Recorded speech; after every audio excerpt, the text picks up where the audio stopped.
अस्सलाम वालेकुम and welcome back to civil engineering 24/7 YouTube channel. मैं हूं सिविल इंजीनियर अदनान अहमद और आज मैं डिस्कस करने जा रहा हूं आप लोग से बहुत ज़्यादा बेसिक फंडामेंटल इंपॉर्टेंट क्वेश्चंस। तो आपको ये बेसिक सीरीज़ में लेके आ रहा हूं, बेसिक क्वेश्चंस के पार्ट 1 सीरीज़ में। ऐसे में पार्ट 2 सीरीज़ बनाऊंगा, पार्ट 3 सीरीज़ बनाऊंगा, पार्ट 4 सीरीज़ बनाऊंगा ताकि आपके इंटरव्यू जो है आसानी से आप पास हो सकें। इंटरव्यू में बहुत सारे स्टूडेंट्स फ्रेशर्स प्रॉब्लम फेस करते हैं, तो आज की सारी प्रॉब्लम आज से दूर। तो मैं आज से सारे क्वेश्चन ऐसे डिस्कस करूंगा आपसे जो आप लोग के लिए बहुत इंपॉर्टेंट है और आप लोग सीख जाएंगे जो मैं यहाँ पे सिखाता हूँ। Okay freshers, so let us move towards the videos. तो चलिए बेसिक क्वेश्चंस पार्ट 1 में आपका स्वागत है। तो चलिए मैं आज डिस्कस करूंगा आपसे बहुत ज़्यादा इंपॉर्टेंट सिविल इंजीनियरिंग क्वेश्चंस जो साइट पे किए जाते हैं और साइट के अलावा कहीं भी अगर इंटरव्यूअर ने आपसे पूछ लिए क्वेश्चंस तो आप कहीं अटके ना। तो ठीक है, इंटरव्यू में अटकने का रीज़न ये होता है कि हमें बेसिक फंडामेंटल्स नहीं मालूम है और इस बेसिक फंडामेंटल्स नहीं मालूम होने की वजह से हम लोग का सिलेक्शन नहीं हो पाता है। एम आई राइट? मेरी बात सही होगी। तो चलिए, अगर आप मेरे साथ जो है एग्री करते हैं तो फिर आप वीडियो की तरफ बढ़िए।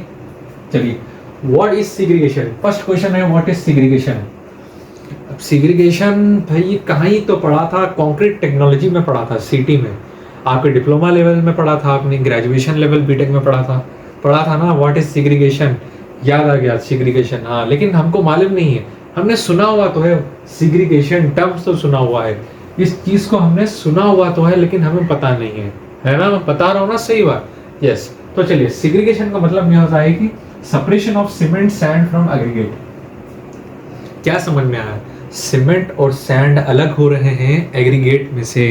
एग्रीगेट क्या चीज़ है? एग्रीगेट एक मिक्स, एक जो है एक ऐसी चीज़ है जिसे हम जैसे हम कह सकते हैं सॉलिड मटेरियल।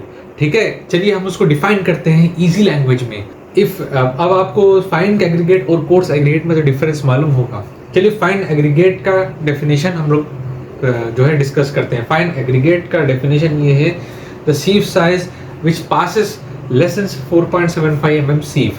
जो मोर देन 75 mm सीव से होता है वो होता है हमारा एग्रीगेट। ओके, तो आ गया ना एग्रीगेट समझ में? जो एग्रीगेट का मतलब ये है कि जो स्टोन्स होते हैं, पत्थर होते हैं, उसे एग्रीगेट कहते हैं। जब ये मिक्स होके स्लैब की ओर आते हैं, जब सीमेंट और सैंड उसमें से अलग होने को हम लोग सिग्रीगेशन कहते हैं। डन।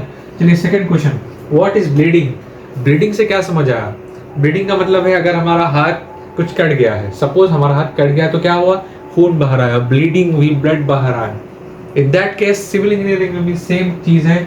सिविल इंजीनियरिंग में ब्लीडिंग का मतलब ये है कि water comes to the surface of concrete.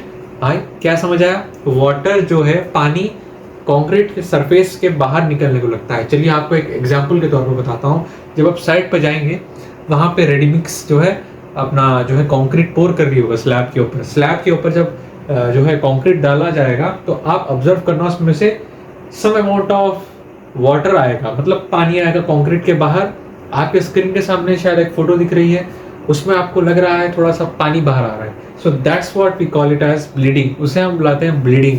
ठीक है, समझ आ गई बात? तो चलिए, water comes to the surface of concrete को हम क्या कहते हैं? ब्लीडिंग कहते हैं। Third question, minimum diameter of pile.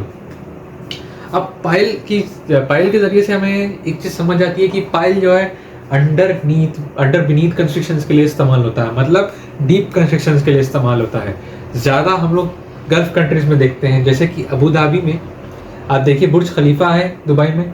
वहाँ पे बुर्ज खलीफा के जो नीचे जो बना गया है ना, जो उसकी बुनियाद है वो किस पे बनी हुई है? द फाउंडेशन उसका जिस पे बना गया है वो पाइल फाउंडेशन पे, शैलो फाउंडेशन पे नहीं है। शैलो फाउंडेशन फुटिंग्स वगैरह इस पर कुछ भी वहाँ इस्तेमाल नहीं किया गया, डायरेक्टली पाइल फाउंडेशन। पाइल का मतलब क्या है कि यहाँ पे आप देख सकते हैं पाइल इसी तरीके का स्ट्रक्चर होता है, ऐसे में। ठीक है, इसको हम लोग क्या करते हैं? लैंड के अंदर, ठीक है, मतलब फाउंडेशन के अंदर इसको डिग करके अंदर डालते हैं ताकि इसमें जो भी स्ट्रेस आएगा ना वो इक्वली डिस्ट्रीब्यूट हो। क्योंकि लोड ज़्यादा होता है ना, जब 100 फ्लोर्स की बिल्डिंग बनेगी भाई कितना लोड, बहुत लोड ट्रांसफर हो जाता है सॉइल के अंदर। मिट्टी में ज़्यादा लोड ट्रांसफर होने के लिए हम लोग क्या करते हैं? पाइल फाउंडेशन का इस्तेमाल करते हैं। तो पाइल फाउंडेशन का डायमीटर कितना होना चाहिए? तो पाइल फाउंडेशन का डायमीटर 450 mm होना चाहिए। ठीक है, minimum diameter of pile 450 mm होना चाहिए। समझ आ गई बात? चलिए फोर्थ क्वेश्चन की तरफ बढ़ते हैं। In plastering what is first coat? ये बहुत इजीएस्ट क्वेश्चन है, लेकिन कई सारे लोग को इसके बारे में नहीं मालूम है। फर्स्ट कोट को हम लोग कहते हैं अंडर कोट। इसमें प्लास्टरिंग के अंदर, जब प्लास्टरिंग में हम लोग पहला कोट मारते हैं, दूसरा, तीसरा, ऐसे 3 कोटिंग मारते हैं, लेकिन फर्स्ट कोट जो हम लोग करते हैं उसे हम लोग कहते हैं टेक्निकल टर्म्स में अंडर कोट उसे हम कहते हैं। ओके, चलिए, function of bent up bar in slab. अब बेंट अप बार क्या है, बताऊं बेंट अप बार क्या है। यहाँ पे देखना, ये स्लैब आपका बना है, ठीक है, एग्जाम्पल स्लैब है। अब ऐसे करके ऐसे एक बार, ऐसे करके ऐसे एक बार, ऐसे स्ट्रेट बार आता है ना, ये बार्स आपको देखने को मिलेंगे स्लैब के अंदर। अब जो ये वाला बार है जो बेंट होके आया है उसे हम लोग कहते हैं बेंट अप बार। ओके, इसे हम लोग कहते हैं बेंट अप बार। इसका 45 डिग्री क्रैंक होता है। Okay, and we use it for avoiding negative bending moments. किस लिए हम लोग इसको इस्तेमाल करते हैं, देखिए यहाँ पर, to resist negative bending moments. जो भी बेंडिंग मोमेंट स्लैब पे ऐड करेगा नेगेटिवली, उसको ये रेजिस्ट कर लेगा। जब बेंडिंग मोमेंट आएगा तो ये क्या करेगा, दोनों तरफ से बेंट हुआ है तो ये बीच में जो है पकड़ के रखेगा, बॉटम स्लैब को कैरी करके रखेगा। It will resist the negative bending moments. Okay, अब चलिए 6th क्वेश्चन की तरफ बढ़ते हैं। Instrument used to measure specific gravity. Instrument used to measure specific gravity. Specific gravity को मेजर करने के लिए कौन सा हम लोग इंस्ट्रूमेंट इस्तेमाल करते हैं? हम लोग इस्तेमाल करते हैं हाइड्रोमीटर। यहाँ पे देखिए हाइड्रोमीटर एक इंस्ट्रूमेंट है, आपके स्क्रीन के सामने दिखाई दे रहा होगा, that is known as hydrometer. इसको हम लोग स्पेसिफिक ग्रेविटी मेजर करने के लिए यूज करते हैं। तो उम्मीद करता हूँ आपको basic fundamentals, basic series part 1 of interview questions आपको बहुत अच्छे से समझ आया होगा। अगर आपको वीडियो अच्छा लगा तो please like, share and subscribe civil engineering 24/7।